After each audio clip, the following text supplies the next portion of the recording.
저는 지금이 이제 50대 이렇게 초반입니다. 50대 초반이잖아요. 이제 50대 초반이 된 지금이 제가 살아오면서 지금 가장 힘든 시기를 보내는 것 같다. 이런 생각이 듭니다, 요즘에. 그래서 좀 이런 만만치 않은 상황을 좀 40대 때 좀 충분히 좀 겪고 조금 일찍 이런 걸 경험했으면 좀 이런 어려운 상황에 대해서 이렇게 좀 근육이라고 해야 될까요? 근육이 생기고 맷집이 좀 길렀어야 했구나. 40대 초반에 좀 40대 때 이런 근육이 이런 고난에 대한 어려움에 대한 좀 맷집이 있어야 했구나 하는 그런 생각을 요즘 많이 하고 있습니다.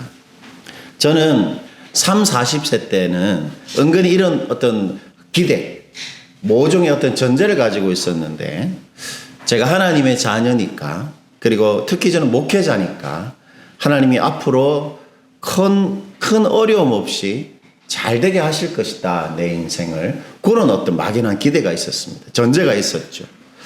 그래서 조만간 저는 적어도 200명 이상 정도 되는 안정된 규모의 교회의 담임 목사가 될 것이다.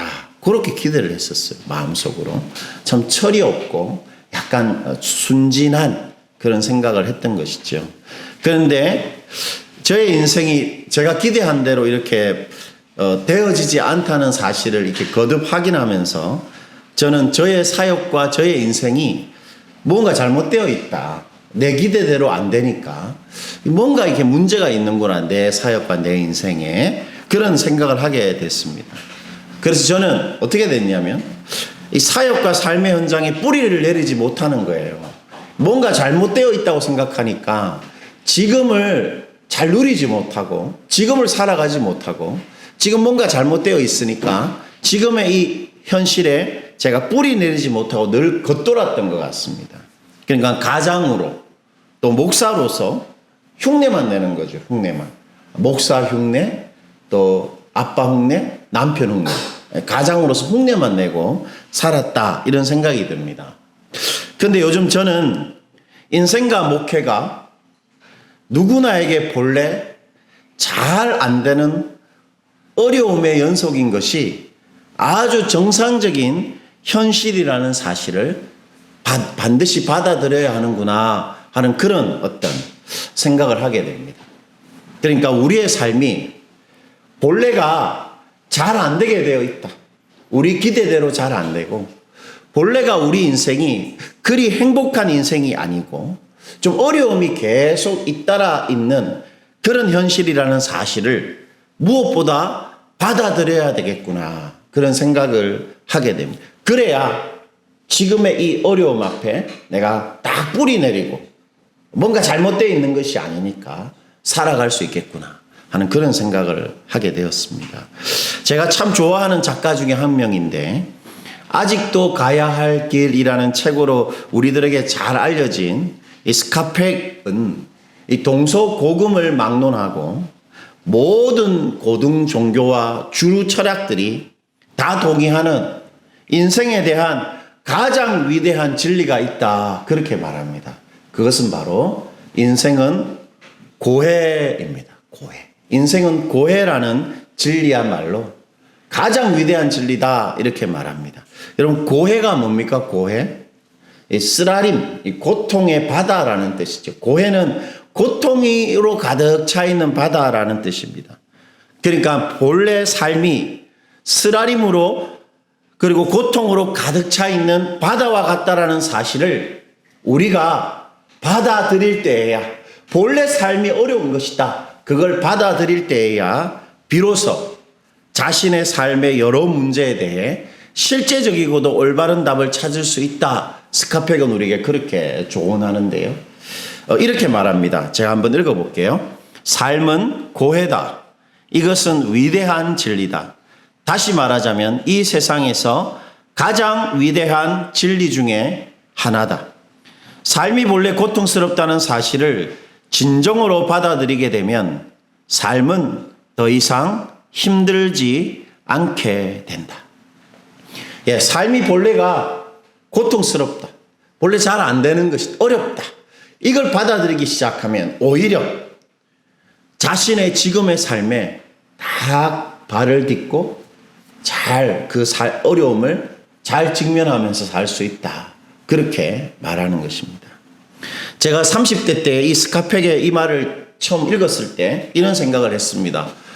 참 멋있다. 멋있는 표현이다. 멋있는 말이다. 이런 생각이 들었는데 50이 넘어가서 다시 그의 말을 이렇게 읽어보면 그가 무슨 말을 하고 있는지 알겠다는 생각이 듭니다. 인생은 누구나에게 본래가 힘들고 심지어 고통스러운 것입니다. 그게 정상입니다. 정상. 하나님도 그러한 사실을 인생이 본래가 고통스럽다는 사실을 인류 처음부터 우리에게 말씀해 주셨습니다. 아담과 하와 때부터 이미 하나님은 본래 인생은 고통스러운 것이다 라고 이미 말씀하셨는데 이렇게 말하셨죠. 창세기 3장 17절입니다. 아담에게 이르시되 내가 내 아내의 말을 듣고 내가 내게 먹지 말라 한 나무의 열매를 먹었은즉 땅은 너로 말미암아 저주를 받고 너는 내 평생에 뭐합니까? 수고하여야 그 소산을 먹으리라. 여러분, 하나님께서 사람이 이제 앞으로 평생 뭘 한다고 말합니까? 내 평생에 뭐 한다고 말하죠? 수고입니다. 수고. 수고라는 말이 히브리 말로 이차본이라는 것인데 바로 고통입니다. 그리고 아픔입니다. 하나님께서 아담과 하와에게 이제 앞으로 사람들은 평생 아픔과 고통을 경험하게 되어 있다. 왜요? 너의 죄로 말미암아 땅이 어떻게 되었기 때문입니까? 저주를 받았기 때문입니다. 선악과를 범한 그 죄로 인해서 이 땅의 모든 곳에 그리고 사람의 평생의 삶에 바로 이 수고, 고통스럽고 아픈 일들이 가득하게 되었다. 하나님 그렇게 우리에게 말씀하셨습니다. 때문에 우리가 이 땅을 살 때 그 수고를 경험하는 건 정상입니다. 이 땅을 살아갈 때 자주 아프고 자주 고통스러운 일들을 경험하는 것은 참으로 정상적인 현실인 것입니다. 때문에 우리 생명의 주인이시고 우리 인생을 이끌어 가시는 우리 예수님께서 지향하시고 선호하시는 우리 삶의 주된 방향성과 내용도 어떻게 했습니까, 여러분? 다시 한번 들어보십시오. 예수님이 우리 인생을 인도해 가시잖아요. 우리 인생의 주인이십니다. 그래서 우리는 예수님을 주님이라고 부릅니다. 그분이 우리 인생을 인도해 가실 때 그분이 선호하시는 우리 삶의 느낌, 우리 삶의 방향성 이런 건 어떤 것일까요? 바로 고난입니다. 고난. 참 듣기 싫은 말인데 어떤 면에서 고린도후서 1장에서 사도가 그 사실을 이렇게 우리에게 잘 말해주고 있습니다. 고린도후서 1장 7절 우리 다 같이 한번 읽어볼까요? 우리 1장 7절입니다. 너희를 위한 우리의 소망이 견고함은 너희가 고난에 참여한 자가 된 것 같이 위로에도 그러할 줄 알미라. 사도는 모든 그리스도인들을 어떻게 표현하고 있습니까? 너희가 뭐에 참여했습니까? 고난에 참여한 자가 되었다고 말합니다. 모든 예수 믿는 자들은 다르게 표현하면 고난에 참여하는 자가 된 것입니다. 여러분, 이 참여라는 말 뜻이 참 재미있습니다. 참여하다. 무슨 말이냐면 친구가 되다입니다. 친구가 되다. 문자적으로. 그러니까 이제 예수 믿는 사람들이 고난하고 무슨 사이가 되었다는 것입니까? 친구 사이. 여러분, 고난하고 친하게 지낸다는 것입니다. 예수 믿고 나서. 친구 만나듯이 예수 믿는 사람들은 자주 종종 고난을 경험하게 될 것이다. 그렇게 말하고 있습니다. 이제 고난은 우리와 친구입니다. 어려운 일, 속상한 일, 고달프고 힘든 일들은 예수 믿으면 오히려 더 우리 인생에 많아지게 된다. 그렇게 말하고 있는 것입니다. 심지어 우리 예수님은 우리가 복된 사람이 될 거다. 너희는 정말 복받은 사람이 될 것이라고 말씀하시면서 이렇게 말했죠. 어떻게 말했습니까? 가난한 자는 뭐가 있다고요? 복이 있다. 그리고 애통하는 사람은 어떻다고요? 복이 있다. 박해를 받는 사람이 진짜 복이 있으니 박해를 받을 때 기뻐해라. 기뻐해야 된다. 이렇게 말합니다. 여러분, 고달프고 비참해지는 가난을 경험해 본 적이 있습니까? 저는 사실 가난이 뭔지 잘 모르고 살았습니다. 여러분, 가난을 경험해 보신 적이 있죠? 고달프고 비참해집니다. 숨길 수가 없죠, 내가 가난한 것은. 그리고 애통이 뭡니까? 그 무엇으로도 채울 수 없는 상실감입니다. 막 목 놓아 우는 것입니다. 그리고 박해를 받으면 어떻게 해야 되죠? 비참해지고 약자가 되는 것입니다. 바로 그 일이 예수 믿는 우리 인생에 반드시 있게 될 것이다. 예수님께서 우리에게 말씀하신 것입니다.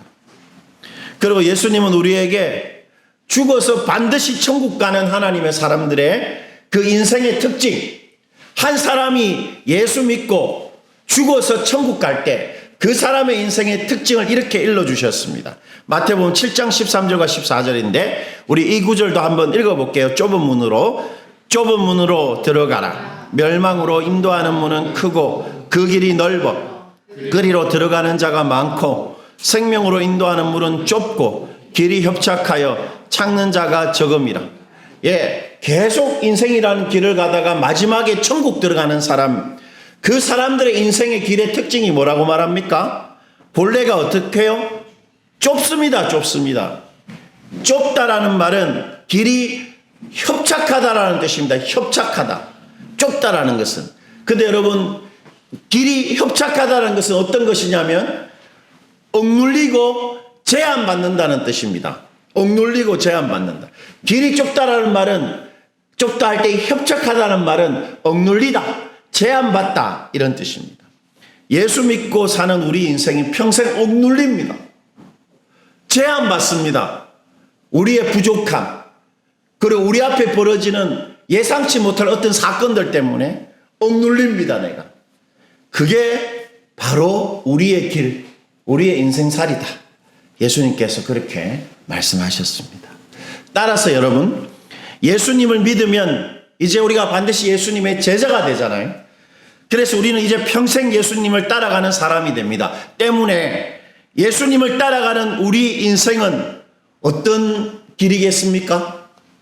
평생 예수님 따라갈 때 어려움과 고난의 길인 것입니다. 그것을 예수님께서 오늘 본문에서 27절에 이렇게 표현하신 것이죠. 우리 27절 다시 한 번 더 읽어볼게요. 누구든지 자기 십자가를 지고 나를 따르지 않는 자도 능히 내 제자가 되지 못하리라. 여러분, 누구든지입니다. 누구든지. 이 무슨 말일까요? 진짜로 예수 믿는 사람은 그가 누구라도 반드시 이 특징을 가지고 있다라는 것입니다. 이 특징. 여러분, 이 특징이 있어야만 정말 예수 믿는 사람이라는 것입니다. 여러분, 중요한 것인데, 여러분, 우리가 지금 현대에 예수 믿는 사람으로 살잖아요. 많은 교회들이 있고 성도들이 있습니다. 그러면 이것이 진짜 좋은 교회인지, 진짜 그 사람한테 신앙이 있는지 뭘 알 수 있을까요? 이 예수님의 이 말을 통해서 분명히 알 수 있는 것이죠. 누구든지입니다. 한 사람의 예외 없이 누구든지 이 특징이 있어야만 내 사람, 내 제자다. 예수님 그렇게 말씀하는 것이죠. 그 특징이 뭡니까? 27절에서 예수님이 말하는 진짜 예수 믿는 사람의 특징 뭐죠? 누구든지 십자가를 지는 것입니다. 여러분, 십자가를 진다는 말의 의미가 뭐겠습니까? 우리가 잘 아는 것처럼 죽는 것입니다. 죽는 것.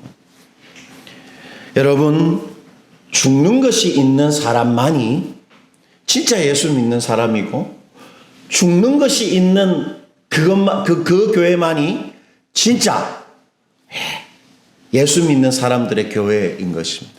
죽는 게 있어야 됩니다. 사도는 그것에 대해, 그 죽음에 대해서 이렇게 표현했는데, 고린도후서 1장 8절과 9절입니다. 제가 한번 읽어볼게요.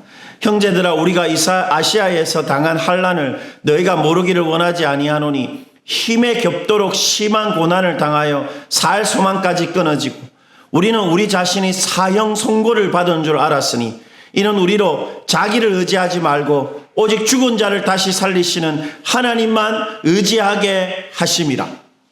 사도는 말합니다.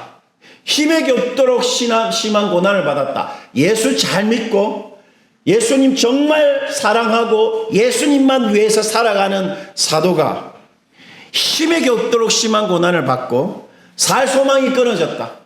아, 이제 내 인생은 끝나겠구나 하는 그런 생각이 들었다. 그리고 사형 선고, 아, 이제 끝났다. 정말 그 누구도 나를 도와줄 수 없고 내 인생은 이제 끝났다. 나는 죽는다. 이런 사형 선고가 내려졌는 줄 알았다는 것입니다. 왜 그런 일이 자신한테 일어났다고 말합니까? 하나님께서 하나님만 의지하면서 하나님 정말 사랑하고 하나님을 이 땅에 실제로 경험하는 그런 사람이 되도록 하나님께서 그런 힘에 겹도록 심한 고난과 그리고 죽을 것 같은 살 소망을 끊어버리는 일과 사형 선고를 받는 일을 허락하셨다는 것입니다. 하나님은 우리에게 그렇게 하십니다. 하나님이 우리 인생에 선호하는 것, 좋아하시는 것은 바로 이런 살 소망을 끊어놓으시고 사형 선고를 받는 일들을 종종 허용하시고 허락하시는 것입니다. 그것이 바로 죽는 것입니다. 또한 우리는 이 땅에서 예수님 따라가면서 뭐 앞에 죽어야 되겠습니까? 세상의 힘과 질서 앞에서 죽어야 됩니다. 예수님 따라갈 때. 예수님은 이 세상의 힘과 질서를 사용하시지 않는 분이시기 때문에 예수님 따라가면 내가 세상이 사용하는 힘과 질서를 우리는 더 이상 사용할 수 없게 되는 것이죠. 그리고 예수님 따라가면 우리는 우리의 바람과 의지 앞에서 어떻게 해야 됩니까? 죽어야 합니다. 이제 내 주인이 예수님이기 때문에 내가 주인되어서 내 바람대로 내 의지대로 살 수가 없게 되는 것이죠. 그것을 예수님은 자기를 부인하는 것이다 이렇게 표현하셨는데 누가복음 9장 23절입니다. 우리 누가복음 9장 23절도 우리 한번 읽어볼게요. 또 무리에게 이르시되 아무든지 나를 따라오려거든 자기를 부인하고 날마다 제 십자가를 지고 나를 따를 것이니라. 십자가를 진다는 말을 누가복음에서는 누가복음 9장에서는 예수님이 어떻게 부연 설명해 주셨습니까? 십자가를 지는 것은 자기를 부인하는 것이다. 여러분 자기를 부인하는 게 뭐예요? 자기를 부인하는 거. 자기 성질을 부리지 않는 것이죠. 자기를 부인하는 것은. 제가 최근에 우리 그 아이들이 주일학교 이렇게 온라인 준비하는데 다들 까먹고 있었어요. 그래서 제대로 안 해서 오랜만에 제가 이렇게 화가 나는 거예요. 저도. 그러니까 제가 왜 이런 일로 이렇게 화가 날까 생각했는데 그 대개 아이들을 되게 이렇게 야단을 쳤는데 화를 냈죠. 분을 막 낸 건데 오랜만에 이렇게 막 분이 막 나왔어요. 그 왜 그럴까 하니까 제가 요즘에 참 많이 어려워서 그때 이렇게 뭔가 이렇게 확 터뜨렸던 것 같습니다. 자기를 부인하는 것은 그런 성질을 부리지 않는 것입니다. 자기를 부인하는 것은 내 욕구, 나의 바람, 나의 자존심, 나의 자리, 나의 안정, 이게 내 것이 아니라고 포기하는 것입니다. 내 삶의 안정, 내 미래의 어떤 안정을 내 것이 아니라고 거절하고 그런 것과 결별하고 내 자존심과 관여하지 않고 나의 것을 사용하지 않는 것, 그것이 자기를 부인하는 것입니다. 여러분 자기를 그렇게 부인하면 어떻게 될까요? 우리가 어떻게 되겠습니까? 어떻게 될까요? 숨이 막힐 것 같고 깝깝하고 손해보고 억울하게 됩니다. 성질을 안 부리면 억울하게 됩니다. 내 권리를 찾지 않고 내 자존심 부리지 않고 내 바람대로 막 뭔가를 해내려고 하지 않으면 너무 갑갑하고 손해보고 억울하게 되는 것이죠. 그런데 예수님께서 우리한테 그렇게 해야 한다라고 말하십니다. 결국 여러분 우리가 예수님 따라가면 우리는 어떻게 되는 것입니까? 내 인생에 대한 통제력을 내가 상실한다는 말입니다. 여러분 예수님 따라간다는 것은 내 인생을 내가 더 복되게 하는 게 아니고 내 인생의 통제력을 상실하는 것입니다. 죽으니까요. 죽은 사람은 더 이상 통제력이 없어지는 것입니다. 그리고 나는 이제 내 존재감에 있어서 유명무실한 사람이 되는 것입니다. 왜요? 죽으니까요. 여러분 속에 주변의 그리스도인들 중에 여러분 교회에 정말 이렇게 통제력을 상실하고 유명무실한 사람 보시고 있습니까? 그런 자들만이 누구든지 이런 죽는 사람만이 내 제자다, 내 사람이다. 예수님 그렇게 말씀하는 것입니다. 여러분 그렇다면 왜 그렇게 죽어야 됩니까? 왜 죽어야 되죠? 왜 내가 내 삶의 통제력을 상실해야 됩니까? 왜 나의 존재감이 없어지는 내가 유명무실한 사람이 되어야 되는 이유가 뭡니까? 여러분 왜 그렇습니까? 왜 우리가 예수님 따라가려면 죽어야 되죠? 그것은 바로 죄 때문입니다. 죄. 여러분 우리가 사는 이 세상이 우리의 죄로 인해 수고와 아픔으로 가득한 고통의 바다가 되었죠. 그래서 우리는 이 세상을 살아갈 때 어떤 세상을 사는 것입니까? 예수님을 모르는 세상에서 사는 것입니다. 예수님을 무시하는 세상에서 살아가는 것입니다. 예수님 따라가면 어떻게 되냐면 세상이 모르는 사람이 되는 겁니다. 그리고 세상이 무시하는 사람이 되는 것입니다. 예수님 따라가면. 예수님 따라가면 이제 세상의 힘과 세상의 질서를 사용할 수 없는 세상에서 죽은 사람 같은 그런 사람이 되는 것입니다. 죽는 것입니다. 죄 때문이지요. 그리고 또한 우리 몸 안에 죄가 있습니다. 세상에 있을 뿐만 아니라. 때문에 우리가 우리 몸 안에 죄를 가지고 예수님 따라가려면 어떻게 해야 됩니까? 우리 몸 안에 있는 죄는 예수님을 싫어하고 예수님한테 순종하고 싶지 않고 예수님 따라가고 싶지 않는 것이죠. 죄된 자를 죽여야 됩니다. 내가 부인되어야 됩니다. 죽는 것이지요. 그리고 무엇보다 우리 예수님이 이 세상의 죄를 그리고 우리의 죄를 다른 것이 아니라 오직 당신이 죽는 방법으로 우리 죄의 문제를 그 십자가 위에서 죽으심으로 해결하신 것입니다. 우리의 죄의 문제와 세상의 죄의 문제를 예수님은 십자가에 죽는 방식으로 해결하신 것이죠. 때문에 우리도 이제 이 죄에 물든 세상에서 죄의 몸을 가지고 살면서 그 죄를 이기면서 예수 따라가는 한 가지 방식은 바로 예수님처럼 죽는 것입니다. 여러분 우리가 안 죽으면 절대로 세상에서 그 세상의 힘을 거슬러 갈 수 없고 우리가 안 죽으면 절대로 우리 속에 있는 우리의 죄를 이기면서 예수님 따라갈 수 없는 것입니다. 죽지 않으면 절대로 예수님을 따라갈 수 없게 되어 있는 것입니다. 그래서 예수님이 누구든지 죽어야만 나를 따라올 수 있다. 그렇게 말씀하십니다. 여러분 우리가 갑갑하고 초라하고 세상 속에서 별 볼품 없고 그리고 자주 억울해지고 이런 것은 당연한 것이고 잘 살고 있는 것입니다. 왜요? 죽는 것이니까요. 그렇다면 왜 오직 죽는 방식만이 죄를 이기고 죽어야만 예수님 따라가는 것일까요? 죽는 것은 지는 것이고 아무것도 할 수 없는 초라하고 무기력한 사람이 되는 것이고 죽으면 실패하고 끝나고 망하는 것인데 그 죽음, 그 초라하고 볼품없는 죽음이 아무것도 할 수 없는 죽음이 어떻게 이 세상과 내 몸 안에 있는 죄와 힘과 권세를 이기고 예수님 따라가는 사람이 되게 할까요? 여러분 왜 어떻게 예수님은 그렇게 연약하고 그냥 무기력하게 죽는 방식으로 이 세상의 죄와 우리의 죄를 이기신 것일까요? 어떻게 그게 가능했을까요, 여러분? 성경은 우리 예수님이 죽음을 통해 어떻게 죄의 힘과 권세를 이길 수 있었는지를 이렇게 잘 말해주고 있습니다. 마가복음 12장 36절인데 우리 이 구절도 한번 읽어볼게요. 다 같이 한번 읽어봅시다.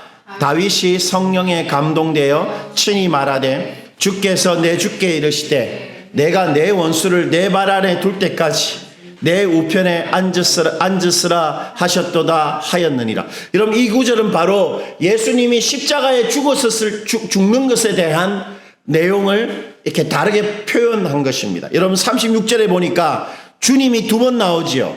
한번 보십시오. 다윗이 성령에 감동되어 친히 말하되 주가 한 번 나오고, 주께서 또 내죽게 할 때 주가 또 나옵니다. 주님이 두 명이 나옵니다. 여러분, 앞에 나오는 주께서 할 때 이 주는 성부 하나님을 말합니다. 그리고 뒤에 내죽게 할 때 이 내주는 예수님을 말합니다. 그러니까 아버지 하나님이 아들 예수한테 이렇게 말하는 것입니다. 십자가에 달려 죽는 아들 예수한테 성부 하나님께서 이렇게 말하는 것입니다. 내가 너의 원수인 죄를 완전히 제압할 때까지 너는 어디에 앉아 있으라고요? 어디에 앉아 있으라고요? 내 보좌 옆에 앉아 있으라는 것입니다. 여러분, 예수님이 십자가에 죽는 것은 겉으로 보면 비참하고 억울하고 고통스럽고 그냥 아무것도 할 수 없는 초라한 실패자가 되는 것입니다. 죽는 것은 실패자가 되는 것입니다. 그러나 실제로는 예수님 어떻게 하고 계십니까? 우리 하나님 아버지 보좌 옆에 앉아 있는 것입니다. 죽으면 하나님의 보좌 옆에 앉아 있는 것입니다. 무슨 말일까요? 죽으면 하나님의 행동과 하나님의 승리를 반드시 경험하게 되어 있다라는 것입니다. 예수님이 죽고 부활하신 것이 그것을 잘 증명해 주는 것이죠. 바로 예수 따라가면서 십자가에 죽는 우리도 죽으면, 비참해지면, 어려워지면, 내가 아무것도 할 수 없는 상황에 직면하면 그때 우리는 바로 하나님의 보좌 옆에 앉아 있는 것입니다. 죽는 일이 비록 불안하고 고달프고 숨막히고 두렵고 억울하고 비참하지만 죽는 것은 반드시 죽음도 이기시는 우리 하나님의 그 전능한 보좌 옆에 앉아서 하나님의 행동, 하나님의 승리, 나를 향한 하나님의 사랑을 기다리는 것입니다. 죽는 것은 하나님을 기다리는 것입니다. 하나님을 기다리면 반드시 예수님처럼 하나님의 다시 살리심을 경험하게 되는 것입니다. 하나님은 당신 믿고 당신을 기다리는 죽는 사람들을 반드시 살려내시는 것입니다. 여러분, 기억하셔야 됩니다. 예수님을 살려내셨습니다. 죽었는데, 비참한 실패자가 됐는데 하나님이 다시 살려내신 것이죠. 때문에 죽는 것만이 죄된 세상에서 제 몸을 가지고 예수님을 따라갈 수 있는 유일한 삶의 방식이 되는 것입니다. 죽어야만 하나님의 살리심을 경험할 수 있기 때문입니다. 그래서 예수님이 십자가에 죽는 방식으로 우리를 구원할 수 있었던 것이죠. 하나님의 보좌 옆에서 하나님의 행동을 기다린 것입니다. 자, 그렇다면 마지막으로 우리가 날마다 십자가를 지고 죽는다는 것은 실제로 뭘 어떻게 하는 것이겠습니까? 매일 죽는다. 실제로 뭘 해야 될까요, 우리가? 그것은 물어보는 것입니다. 하나님이 내 몸에, 내 삶에, 내 가족에 진정한 통치권을 가진 왕이 될 수 있도록 하나님이 나에게 마음껏 행동하고 당신의 그 능력을 충분히 드러낼 수 있도록 하나님께 계속 여쭈어 보면서 사는 것입니다. 바로 무슨 일이든 아무 염려하지 말고 범사에 기도하면서 사는 것입니다. 내 뜻대로 살지 않고 내 뜻을 죽이는 것, 내 자존심대로 하지 않고 억울함을 안고 죽는 것, 세상의 힘과 질서 앞에서 초라하게 죽는 것은 하나님께 물어보고 하나님이 답 주시면 그 답에 나와 나의 가족과 내 인생을 다 드리는 것입니다. 그게 죽는 것입니다. 하나님한테 물어보고 하나님이 답 주시면 그냥 그게 나를 다 드리는 것입니다. 죽는 것이지요. 때문에 죽는다는 것은 그냥 죽는 게 아니고 하나님 앞에 죽는 것입니다. 하나님께 죽는 것입니다. 그리하면 하나님이 반드시 나를 살려내시는 것이지요. 그러므로 여러분, 우리 답답하고 좀 고달픈 시간이 좀 지속될 때, 억울하고 초라해지는 상황 속에 딱 직면해 있을 때, 이러다 실패하겠구나, 또 이런 죽음의 그림자가 우리에게 들이올 때 우리는 그저 초라해지고 힘들고 고되고 고통스러운 것이 아닙니다. 그때 우리는 어디에 앉아 있습니까? 예수님처럼 하나님의 보좌 옆에 앉아 있는 것입니다. 우리는 늘 어려움 앞에 있을 때 하나님의 보좌 옆에서 하나님의 행동을 기다리는 것입니다. 우리 그거 잊지 말고 살아가십시다. 그리고 무엇보다 기도합시다. 기도. 하나님께 물어보고 하나님의 얼굴과 목소리를 기다리고 혹 답 주시면 그 답에 정말로 우리의 모든 것을 걸고 결정하고 그 답대로 선택하고 살아가는 것입니다. 그것이 십자가를 지고 예수님 따라가는 것이고, 그런 사람만이 오직 정말 예수 믿고 예수 따라 평생 살다가 죽어서 천국 가는 것입니다. 하나님은 무엇이든지 당신께 물어보는 사람 소중하게 여기실 것입니다. 하나님은 신실한 분이시기에 어떤 어려움 속에서도, 어떤 무너질 것 같은 상황 속에서도 하나님 기다리는 사람 반드시 찾아가실 것이고, 당신의 행동을 그 사람한테 드러내 보일 것입니다. 여러분, 2000년 전에 우리 예수님이 우리의 죽음을 이미 죽으셨잖아요. 그리고 어떻게 하셨습니까? 다시 살아나셨습니다. 우리의 진짜 죽음, 우리의 완전한 죽음을 예수님 이미 죽으시고 살려내셨습니다. 지금의 우리의 죽음 같은 상황은 2000년 전에 예수님이 우리 죽었던 우리의 죽음의 그림자에 불과합니다. 지금은 그 죽음에 비하면 그림자입니다. 그림자.